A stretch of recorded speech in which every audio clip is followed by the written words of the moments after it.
everything is up and running. There you go. Okay, we are recording this in progress. We will try to make these recordings available for you after the session. In the meantime, again, I want to remind everybody the third day is going to be our hybrid event, and we're going to have an awards night after that, or awards afternoon, should I say. Please join us. It would be the perfect time to see each other. We've been seeing each other for 2 years online. We want to see what it's like seeing you in person, right? So if you guys can join us, it's going to be at the Marquee Hall. Very interesting. I'd love to see you guys. I'd love to see these names that I've been only had the privilege to see your names online and just talk to you as we're briefing our speakers. But I want more interaction. So it would be really great if we see you at Marquee come the third day, which is happening on Friday. You know what? Traffic might be horrible. And so it's going to be wonderful if we could all meet up at Marquee. Yes? Okay. Again, breakout room 4. We're waiting for them to wrap up. This is why, if I can, I am going to remind the moderators of the next room, Mr. John Dave Duenas and Mr. Alan Bacalan, if you can please help us with timekeeping so that we can, be done perhaps in time for lunch, maybe at 12:30. Because we have one more closing plenary panel discussion. So if you can help us with the next breakout session, breakout 5 and 6, that would be great. So we're waiting for them to finish. Our team is already notifying them to wrap up. We're already telling them that you guys are waiting. And if you can, please, like me, grab a cup of coffee, but I can't drink that just yet. So grab warm water, grab refreshments, whatever is going to help you, for our last session, because it's going to be really interesting. The new connectivity, the new backbone of healthcare, that's one topic. And the other topic is the wins, losses, and current gains of the universal healthcare law envisioned to help the Filipino patient.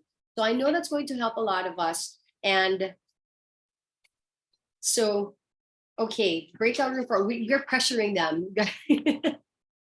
We're pressuring the people in breakout room 4. It looks like they're having a fabulous discussion. And while we appreciate that, I know that we can also appreciate really good timekeeping. So if our next moderator, Mr. John Dave Duenas and Mr. Alan Bacalan, can help us with that as well, so that we can all be back in time to talk about the global view of HIMS business opportunities and the growing emerging locations for new HIMS services and solutions. I'm going to be closing the room in just a little bit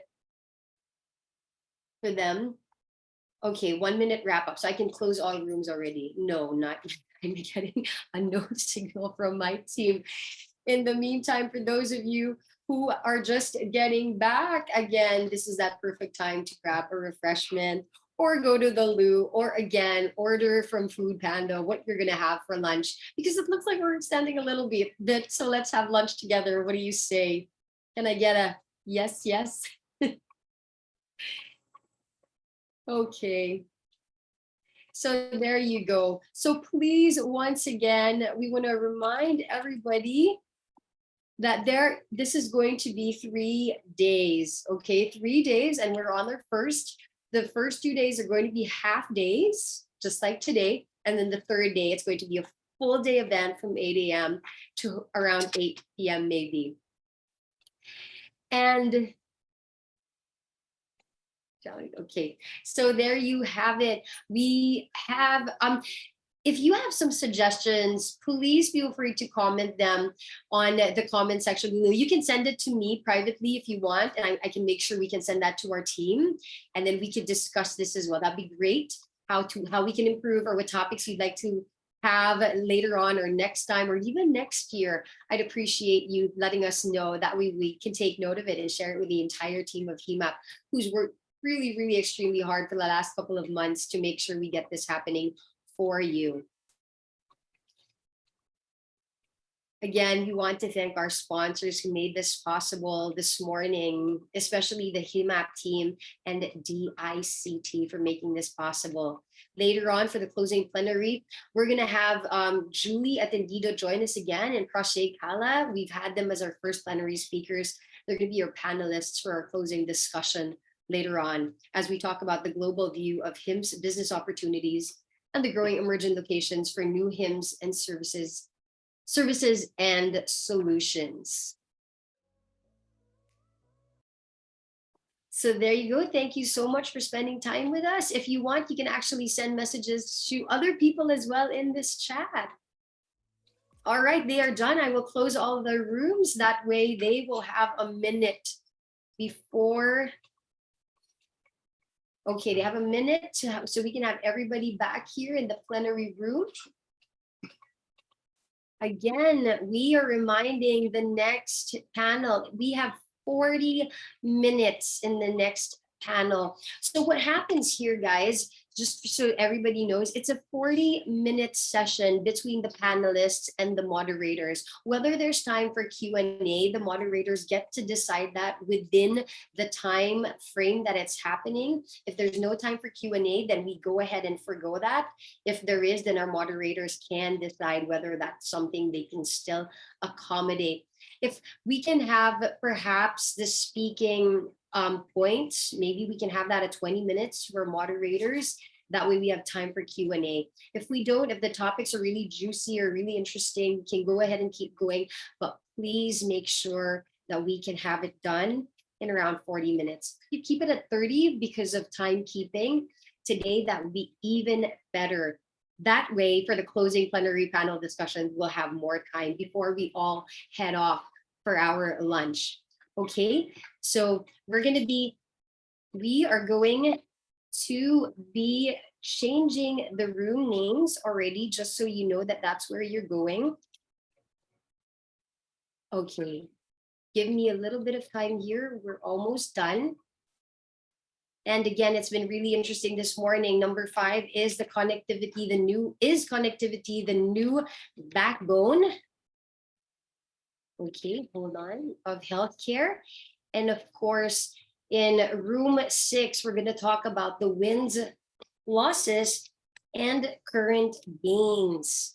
So we're almost going to have that here, and we will rename it for you. Okay, the wins, losses. And I'm going to open all rooms right now. That way you can all transfer to those rooms already. Again, those rooms are open. Finally, we can get to the 3rd breakout sessions. Guys, here we go. Breakout room 5, connectivity, the new backbone of healthcare. Go ahead and start joining already. I'm seeing some participants starting to move. This is great. So go ahead. That way, the faster you can join those rooms, the faster we can get these breakout sessions happening.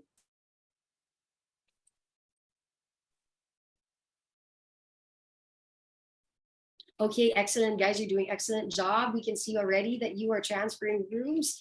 Keep doing that.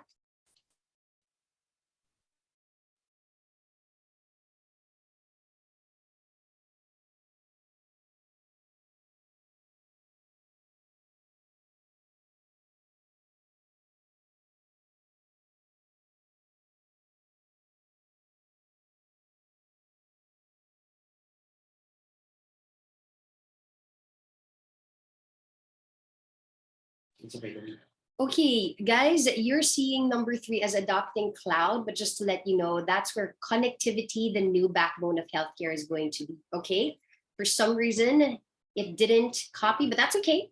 So when you see 3 adopting cloud and AI, that's actually connectivity, the new backbone of healthcare. So if you want to join that, there's 48 people in there already. Go ahead and join that breakout room. So instead of adopting cloud and AI for room 3, that's actually connectivity, the new backbone of healthcare. And of course, number 6 is the wins, losses, and current gains of the universal healthcare law and vision to help the Filipino people. We have more people joining wins and losses, but we still have a lot of room. We have 45 people joining the topic on connectivity, the new backbone of healthcare. We're doing great.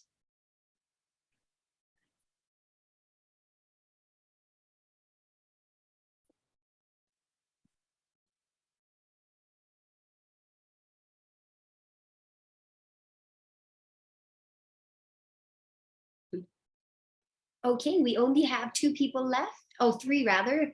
Jovi M, Miko.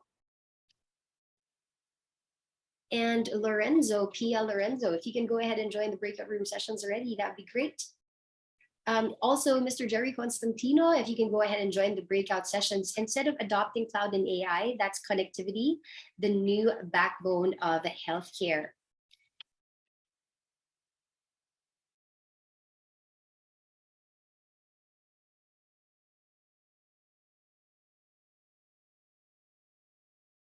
Hi, Joff. The breakout room sessions have started already.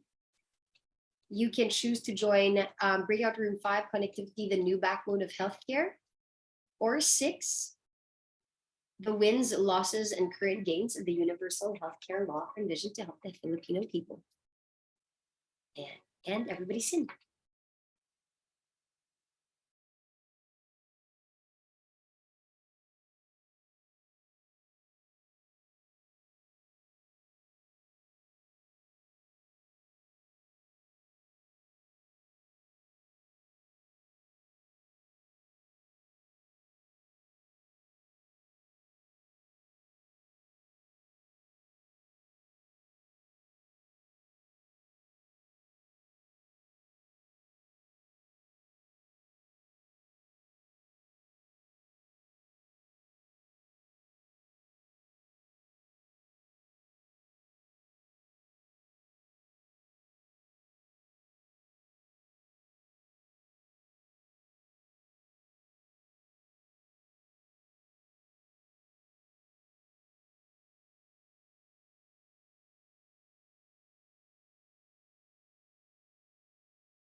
It's a beautiful thing. Change. Embrace it, and your business can improve our climate. Give more people a place to call home. Inspire a global workforce to be a force of innovation and growth, and help reduce food waste and combat hunger. See how the value we bring to your business can create more value in our world. Accenture, let there be change.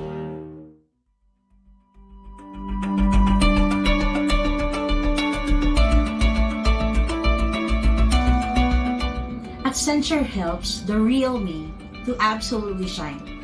And I'm so glad that I work in a place where I can freely express myself and be proud of who I am. I have access to tools and training that help me overcome challenges at work.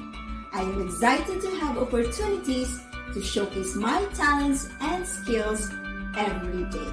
As a working mom, Accenture helps me balance my time between family and work. I feel empowered and in control of my career and personal life. The learning opportunities we have are incredible. I can constantly learn and build new skills that prepare me for the future. I love how in Accenture I can customize my trainings based on my roles, interests, and passion. Really helps me steer my career in the right direction. I know that my well-being is as important to Accenture as it is to me. Learning resources like Thriving Mind help me take better care of myself. I am not just growing as an employee, but also as a person.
It's a beautiful thing.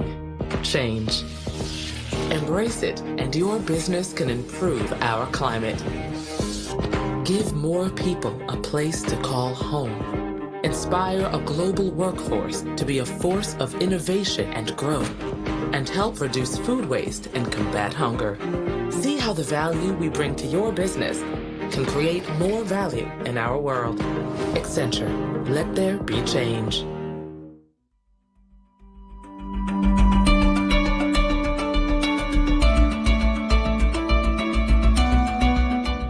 Accenture helps the real me to absolutely shine. And I'm so glad that I work in a place where I can freely express myself and be proud of who I am. I have access to tools and training that help me overcome challenges at work. I am excited to have opportunities to showcase my talents and skills every day. As a working mom, Accenture helps me balance my time between family and work. I feel empowered and in control of my career and personal life. The learning opportunities we have are incredible. I can constantly learn and build new skills that prepare me for a future. I love how in Accenture I can customize my trainings based on my roles, interests, and passion. Really helps me steer my career in the right direction. I know that my well-being is as important to Accenture as it is to me. Learning resources like Thriving Mind help me take better care of myself. I am not just growing as an employee, but also as a person.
All right, it looks like breakout room 5 is again in the running for today's earliest finish.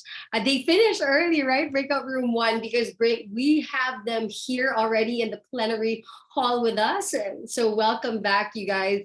And once again, we're still waiting for breakout 2 session to finish. That is the last topic for this afternoon for the breakout sessions, right? And then we have the closing plenary coming right up next. So again, you can take this time to go to the loo if you need to, have a little break, stretch your legs if you need to, your back, your arms, your legs, whatever have you. That way you could be back with us in a little bit as breakout session 6 just starts to wrap up their session already. Because up next, we're going to have the closing plenary panel discussions, and they're going to talk about the global view of HIMS business opportunities and the growing emerging locations for new HIMS services and solutions. So that's coming right up next. Again, I'm going to give you this time. I know that breakout room 5 just got back with us, so we're going to give you this time to grab whatever you need to grab, to sort of, just have a little break in between these sessions, and then come back as we wait for breakout room 6 to finish. Okay, so a while ago this morning, if you remember, we have 2 plenary speakers, Mr. Prashay Kala and Miss Julie Atendido as our first plenary speakers. So they're going to come back. So hopefully we'll have more time for question and answer as well with us later on. And we're going to talk about the global view of HIMS business opportunities and the growing emerging locations for new HIMS services and solutions. For the panelists, we're going to have him come back, Mr. Prashay Kala. He's already here. He's been waiting. And also, of course, Miss Julie Atendido will be joining us. And of course, Jeff Williams as well. And the moderator for this one is going to be Mr. Anshu Sinha. Once again, our esteemed panelists and moderators, we want to thank you for joining us this morning. What a pleasure it has been, really. In all breakout sessions, you guys have been doing an excellent job. And we just have one more closing session. We're just waiting for breakout room 6 to finally wrap up their session. And we're going to have the closing plenary panel discussions where we're going to talk about the global view of HIMS business opportunities and the growing emerging locations for new HIMS services and solutions. Like I said a while ago, I'm very interested to hear this coming from Mindanao. We do need new locations for HIMS services and solutions. All right, so we're ready to close in all the rooms. So we're ready. Okay, we've given them a minute to come back to us here in the plenary hall so that we can go ahead and start with a closing plenary. For our panelists, we have the lead consultant for Roadmap Everest Group. We have Mr. Prashay Kala back joining us for this closing plenary panel discussion. And of course, Ms. Julie Atendido, you heard her already a while ago. She's the technology and health industry lead of Accenture Philippines. We've also had this next guy last year, and he's coming back with us this year. He is the co-founder and CIO of Genfinity. We are going to have Mr. Jeff Williams join us as one of the panelists. And of course, the moderator for this morning for the closing plenary panel discussion, we have the COO of Shearwater Health Advisors. We've got Mr. Anshu Sinha join us for that as well to moderate that session. All right, thank you so much. We want to thank our sponsors once again. You've all made this session possible, and it's not just for today. This is happening for the next 3 days. Here we go. We're showing them the logos because we were going to thank them for being our sponsors and just showing their support in efforts that we're doing. Not just this year, but for the last couple of years, right? HIMAP, DICT have always been there to support us and really support more efforts like this. And I hope it includes, the emergence of Mindanao for this HIMS industry as well, to spread out in Visayas and also in Mindanao. And DICT has really helped us with that. And of course, we'd like to thank the rest of our sponsors as well. We're showing them here. And you're going to actually get to meet some of them on the third day. So it's going to be pretty exciting. We're going to have the event at Marquee. So hopefully we'll get to see you guys. We're still reminding everybody that we still have slots left. So if you want to, hang out, see each other. It's been how many years already? I know we did a full online conference last year. And this year we're going to have a hybrid. And the third day is going to be exciting because it's hybrid. In the morning, we're going to have something like this, but some of the participants are going to be with us at Marquee. So we're going to finally get the chance to see them and be with them. And there's also going to be an awards night, but it's going to start in the afternoon. And we're going to have them join us for the awards night as well. So, we're going to be dressed up and everything. And I'm just getting a go signal from my team if we're ready for the closing plenary panel discussion. Once again, the global view of HIMS business opportunities and the growing emerging locations for new HIMS services and solutions.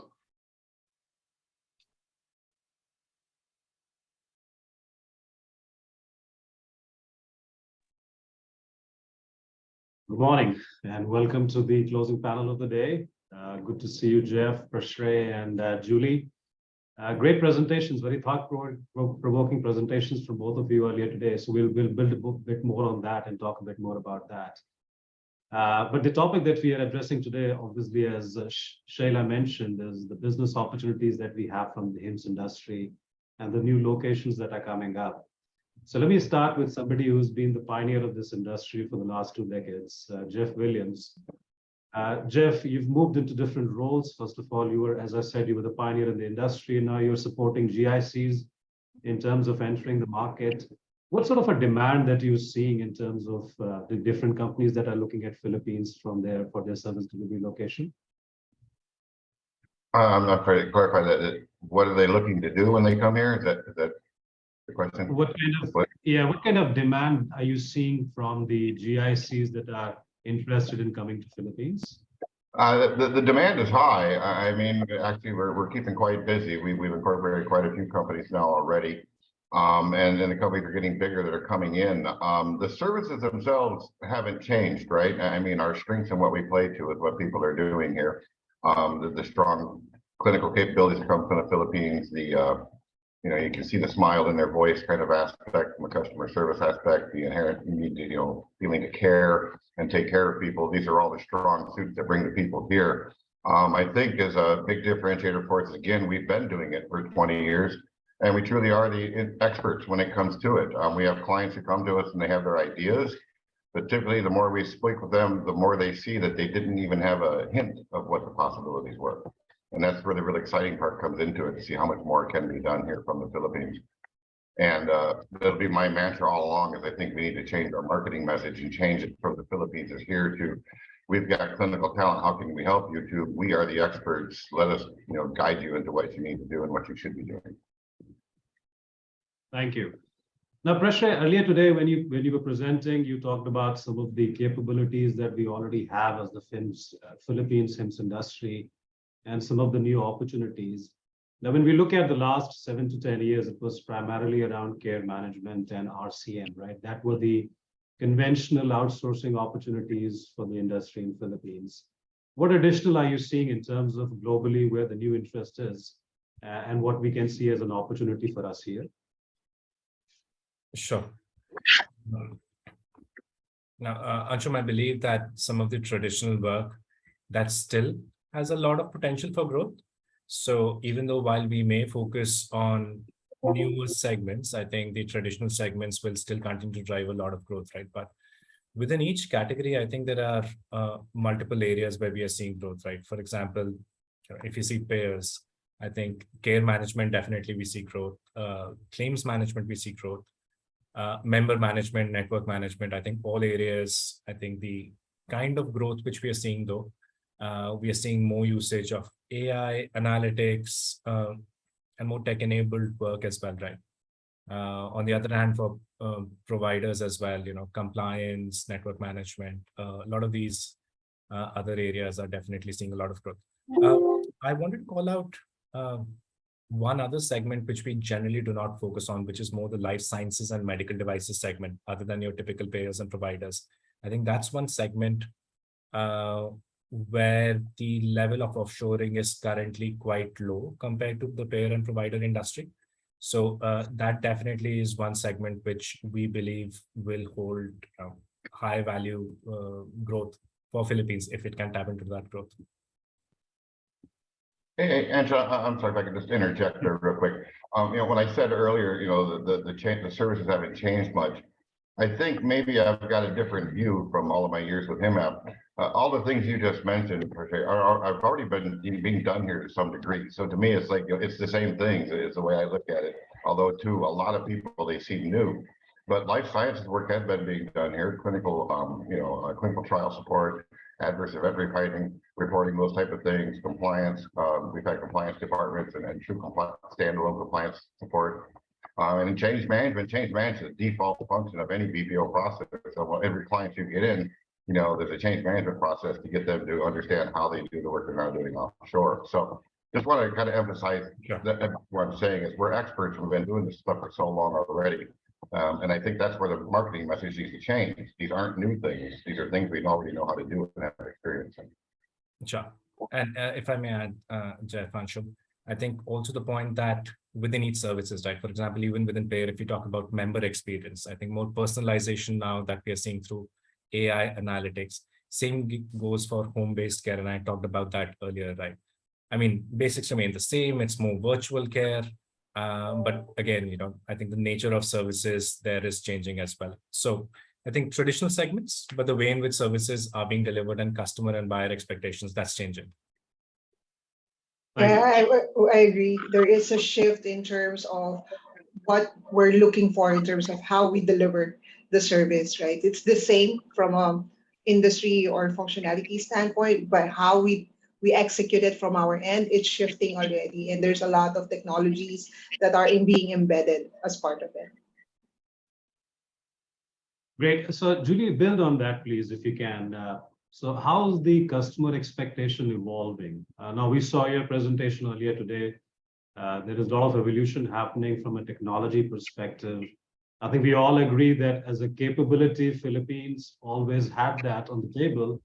It's the expectations that are evolving, right? So what are you seeing from the client side, in your business?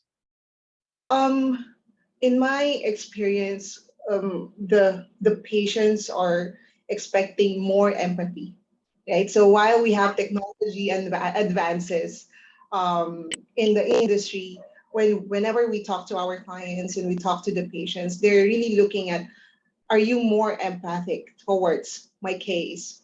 And that's where the Filipino talent is coming in, because we care for our patients. It's part of our culture as well. So in everything that we do, the people who delivers the healthcare is at the center of everything, right? So that we can always meet the expectations of our clients and their patients as well. So empathy is still number one in terms of the expectation. Sounds good. And if the people on the phone have other questions, please drop them on the chat. But let's move on to the emerging location side of this topic. And I'd like to address it both from a demand as well as the supply side. On the demand side, when we typically look at the demand coming our way or the presentation that Prashray presented earlier, it was primarily US where we get most of the demand from.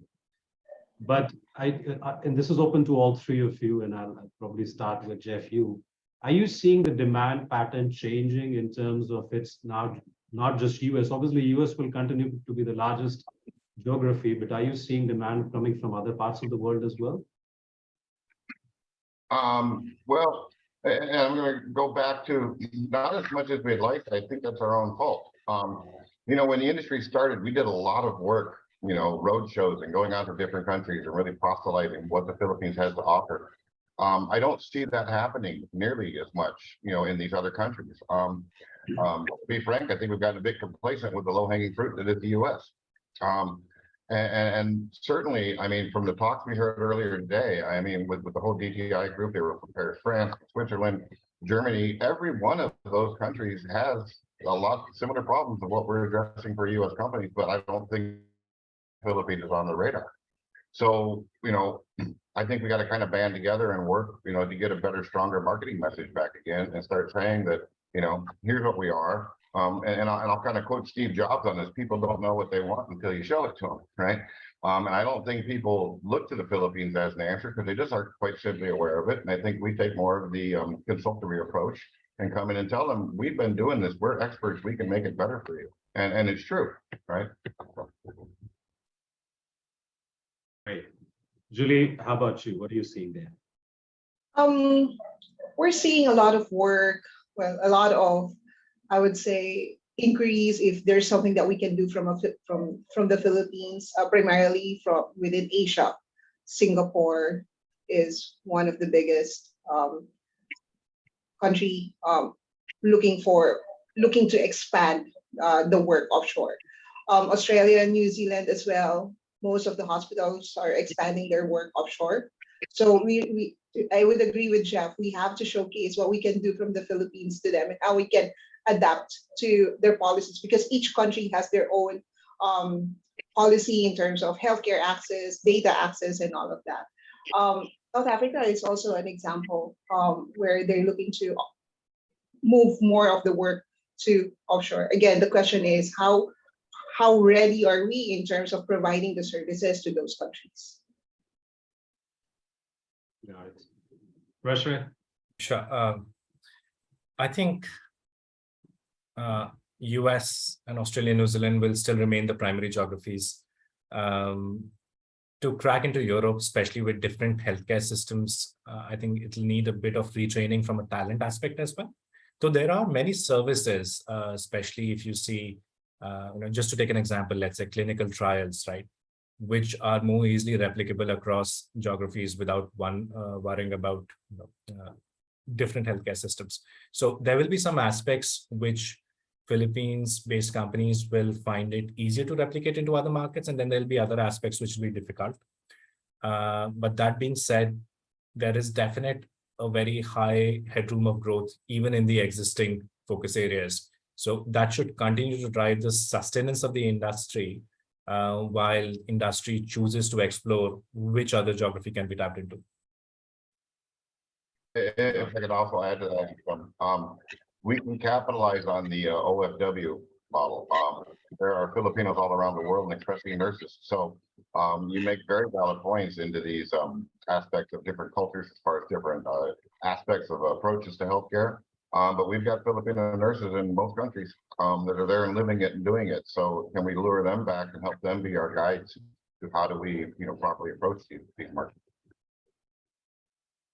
That's a great point. And we do a lot of work for the medical coding side. And traditionally, a lot of medical coders used to migrate to Middle East. And they are now seeing opportunities within Philippines, having gained experience in the Middle East and want to come back. So the OFW diaspora is a great opportunity for us as a country, absolutely. Now let's look at the emerging markets on the supply side. So while we have Philippines and it used to be Metro Manila or Metro Cebu till now, right, in terms of the locations. Julie, are you seeing this expanding? I know Accenture had already expanded into the Northern Luzon side half a decade back, if I'm not wrong. What was your experience there? Are you finding new opportunities or pockets of talent across the country? That's from a Philippines perspective. Also add if you're seeing any such opportunities outside of Philippines, let's say within the Southeast Asian region. It's a very good question. Within the Philippine setting, during the height of pandemic, we were able to harness different talents across the country. Amazing in terms of the number of resources we onboarded, not only within the Metro Manila or Metro Cebu or northern part of, but different locations as well. And as we embrace this new hybrid model of working together, right, we will see that more talents will come from different regions. The question is, right now, how can we create more talents to support the emerging needs within the healthcare industry? So we have the typical, the common services that we provide. We have strong footprints in terms of care management, claims, membership services, and all of that. But there is a different aspect of how can we enable our nurses to do more technology-related work. How can we, is there an opportunity for us to build AMR practice beyond the realm of um, the North America requirements and all of that? And how can we enable our technologies right now to learn the different healthcare platforms that are out there in the market? So in my perspective, we do have the talents, but how can we create more? We can adjust the talents to be able to provide the support that we need to cater to changes in the technologies and opportunities. Okay. Jeff, how about you? Yeah, I think when we talk about other opportunities as well in that regard, let's not overlook partnerships. We're also a consulting firm, and we've been reached out by companies that are software developers, coding platforms coming out of Estonia. We've got other coders coming out of Greece, and they just don't have the wherewithal to grow the manpower to scale, to support the platform and software services they're creating. So they've reached out to the Philippines to kind of help to do that. So I think that's another way to look to get a foot in the door to talk to, to reach out to some of these emerging markets. And then from a talent side, as you're saying, they're looking to us to help do that. Probably went a little off topic with that, but I just want to get that out there. And then as far as reaching out across the Philippines, I mean, everyone went to Cebu for forever, right? Now and Cebu is just as big as Manila, right? I mean, 10% of the size, but 10% of the traffic, so everything's just the same. Now we're seeing areas like Iloilo, Dumaguete, all these Visayas regions are opening up. I mean, this is huge because of the technological backbone that's been put in place. I remember years ago when we used to speak about Manila, that we used to always kind of joke. I can't remember the number, was some crazy thing like 70% of the people in Metro Manila are not from Metro Manila. So really what's happened now is technology has opened the doors up so we can work and approach and work with these people where they're from, not necessarily need to relocate them here. Yeah. Actually, before you answer, let me add to that a bit, because coming from Everest, you have a bit more global view. When we think about the traditional IT BPM industry, right? Philippines is the capital of customer experience, voice BPO work. There are other locations which are more language specific. When you look at it from the healthcare BPO perspective, how do you see, or what capabilities do you see Philippines has developed beyond purely voice work? And where will we continue to sort of evolve in that area? Sure. So Anshul, in terms of, let's say, potential competition to Philippines, right? So when we see healthcare BPO, I think if you take the entire RCM or revenue cycle side, I think India is a strong competitor because, again, this kind of work, there is not much need of clinical expertise or customer experience expertise, right? However, if you see the clinical side of things, then Philippines is very clearly a leader. We've done such assessments for multiple clients in the past who've tried finding clinical talent worldwide, and if you see US registered nurses, we've explored Puerto Rico, Jamaica for US clients. Some clients even explored South Korea to as a possibility of setting up centers. But I think for clinical talent, it's really difficult to find any other alternative location. Many of our clients, other than Philippines, are able to find the scale, let's say possibly just in Canada, and that gives a very small cost arbitrage compared to the US. So definitely on the clinical side, specialized side, Philippines has a very clear advantage compared to any other geography. But then again, when we come to some of the other work where you may not require so much domain expertise, I talked about RCM kind of work. We earlier talked about clinical trials as well. That kind of work where we do see competition which may potentially exist in some other geographies, especially India. I think the challenge though will be, I think earlier also we had referred to the fact that even in traditional areas, there is need for more personalization, more analytics. And while you don't need thousands of people, let's say on the analytics side, But you do need, let's say, 5 to 10 people to support a size of 500 team members, right? So I think getting that small volume of specialized talent, I think that would be a key to unlock further growth, especially for newer and complex areas. Thank you. Sorry, Yes. if I can add to that. I know I'm disruptive, sorry, but that's my nature. When you discuss clinical trials, and I think that's a great example to show, again, back to the partnership aspects and how we bring our skills to the forefront. In the past, we worked with a company that provided the platform, the software platform for clinical trials, to happen. During the course of a clinical trial, monitoring and whatnot, there's adverse events that happen. With the addition of bringing Philippine talent in, we were able to stop and not just provide tech support for the clinical trial platform, we're also able to go in and take over and start doing the clinical or the adverse event reporting aspect of it. So now the doctor himself can kind of take his notes, do his dictation, then that be given to a Philippine nurse who would then take that and write a very detailed adverse event report that gives you the benefit of much more detail to it, and it's much more universally the same, right? And it kind of comes with it because you've got a built-in process around it. So your data becomes more defensible and more relatable when you're trying to look at big data. Absolutely. I think the clinical trials industry is on the cusp of disruption. The decentralized trials is a reality now post-COVID. Remote patient monitoring has become a more reality now because of COVID. So the opportunity for us is immense in that area going forward. There are no geographical boundaries anymore.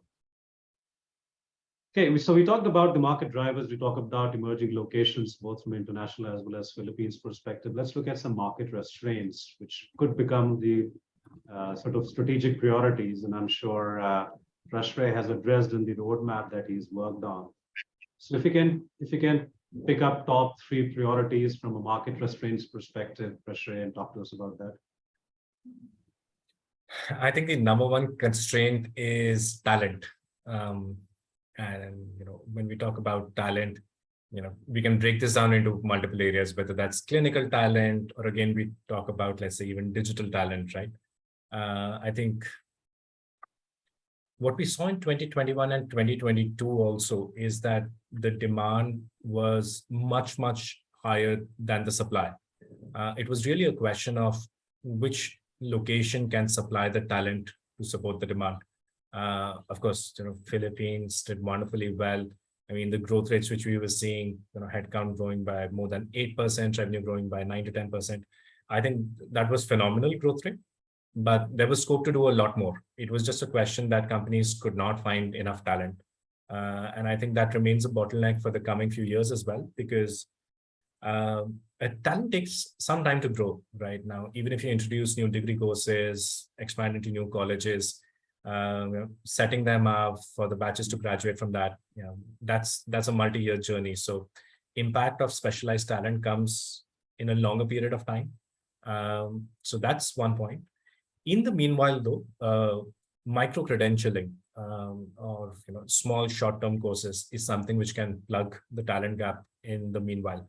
And that leads us to another challenge on talent, that such micro-credentialing courses, they need to be, I would say, their uptick within Philippines needs to be increased. And obviously, you need the government, academia, and the industry to back that up as well, right, in terms of recognition. So I'll just call out on talent, and I'll leave some of the other constraints to my colleagues here. Julie, would you like to add to that? I totally agree. Talent is on top of my list as well. Right? How can we create the talent? How can we reach upskill as well the existing talent that we have? Because there's a lot of shift within the industry, from our IT BPM industry as well. So how can we really shift and cross-skill or skill up our resources? Because there's a lot of convergence as well, from a functionality standpoint and industry standpoint, and there's a lot of expectations in terms of from a technology standpoint as well, clamor about full stack engineers, right? Technology engineers. How can we build that?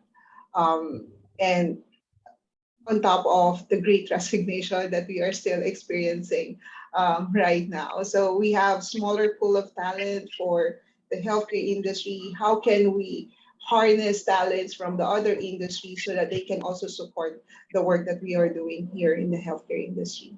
So I totally agree with Prashay. I don't think I can add anything else with that. Julie, let me push a bit on that one. Sorry, Jeff, I'll come to you. Now, a lot of times when we talk about talent deficit, we also feel that there could be technology solutions to that deficit. Now, you presented some great points earlier today. Do you think any of or increased adoption of those technologies will help solving for some talent deficits? I believe so, right? So one of the things that we can consider in building the talent is we can leverage metaverse and build a place where talents across the country can get together and learn from each other, right? So that's one that we can continue explore. And I think we've started doing that in different platforms during the pandemic.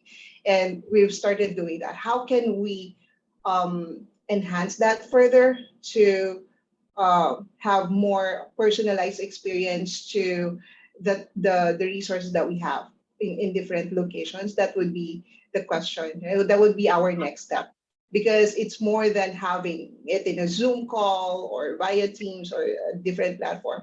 How can we make it more appealing to them to address learning curves and make it more experiential to the resources as well?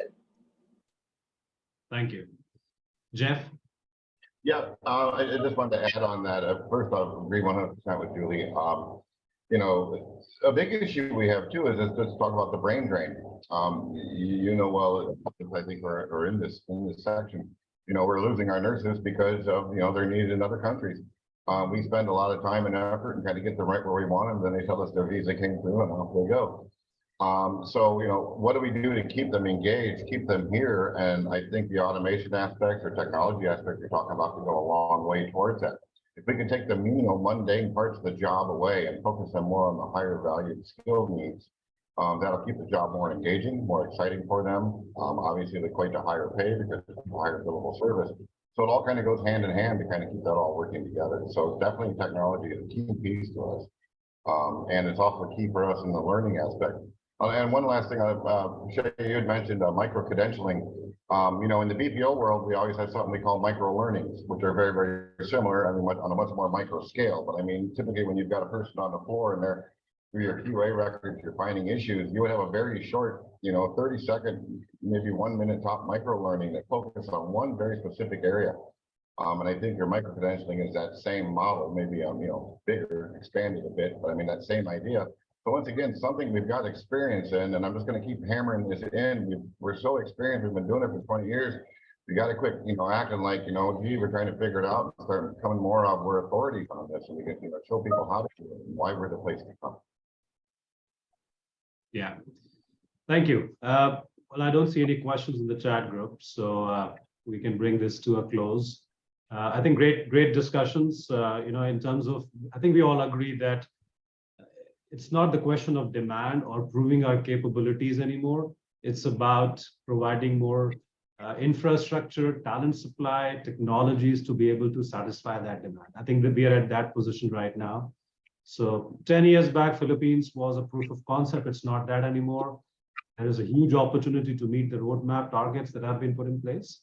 It's just about bringing those strategic priorities together to be able to make sure we meet those.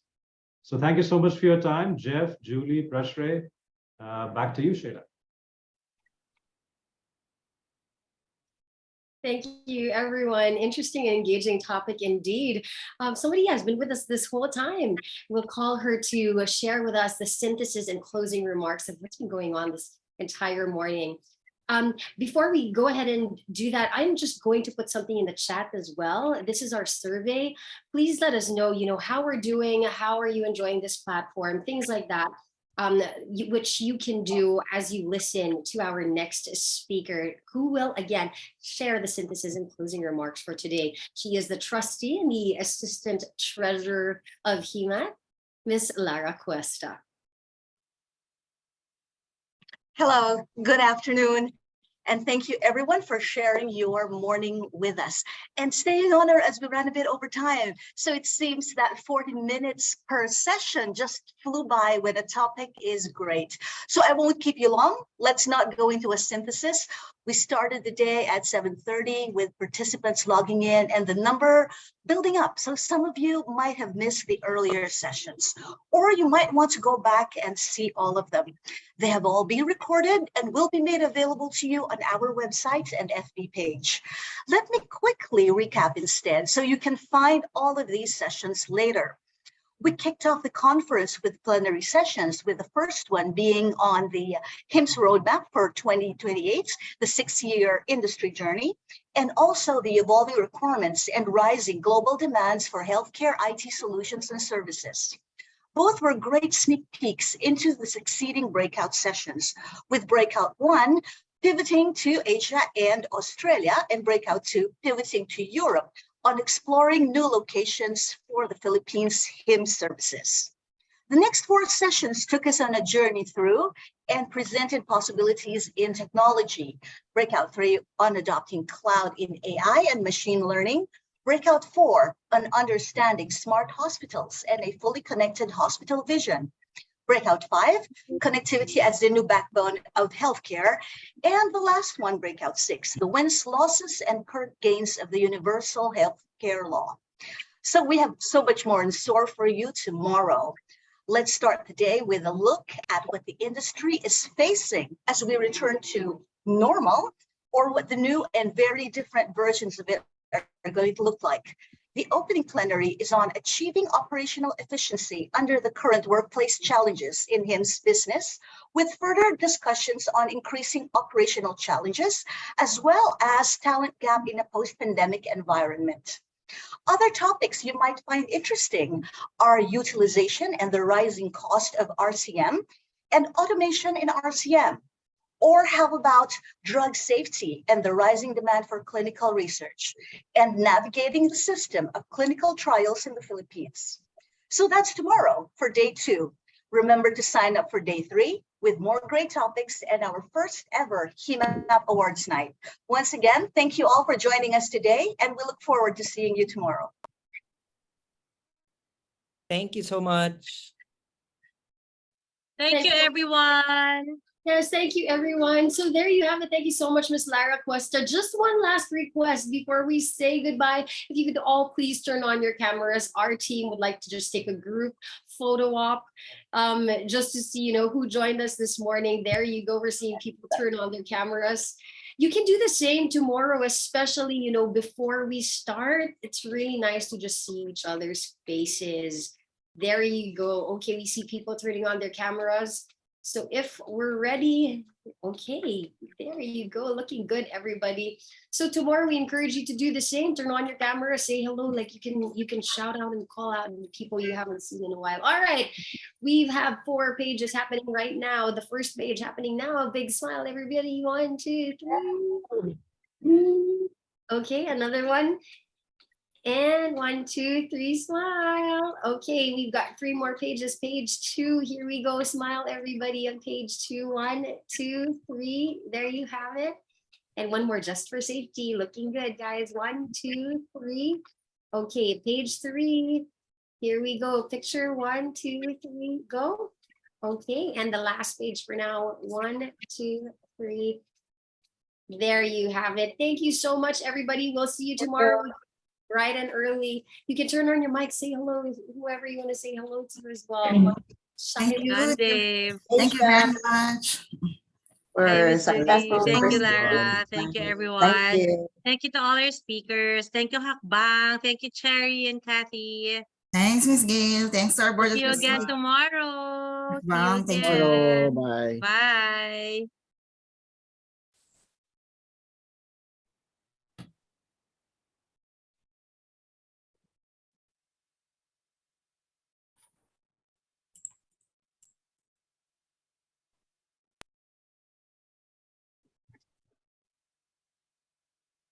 Thank you, everybody. Enjoy the rest of your afternoon.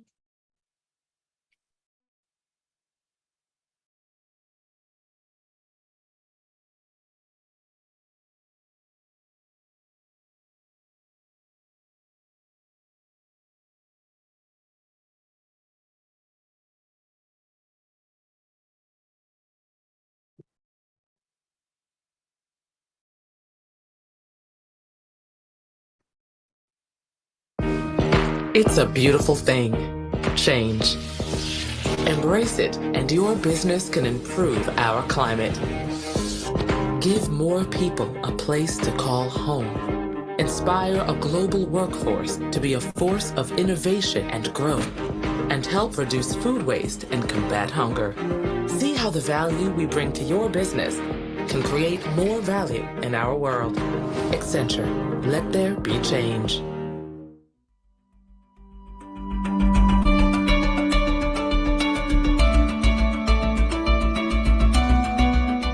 Accenture helps the real me to absolutely shine. And I'm so glad that I work in a place where I can freely express myself and be proud of who I am. I have access to tools and training that help me overcome challenges at work. I am excited to have opportunities to showcase my talents and skills every day. As a working mom, Accenture helps me balance my time between family and work. I feel empowered and in control of my career and personal life. The learning opportunities we have are incredible. I can constantly learn and build new skills that prepare me for the future. I love how in Accenture I can customize my trainings based on my roles, interests, and passion. Really helps me steer my career in the right direction. I know that my well-being is as important to Accenture as it is to me. Learning resources like Thriving Mind help me take better care of myself. I am not just growing as an employee, but also as a person.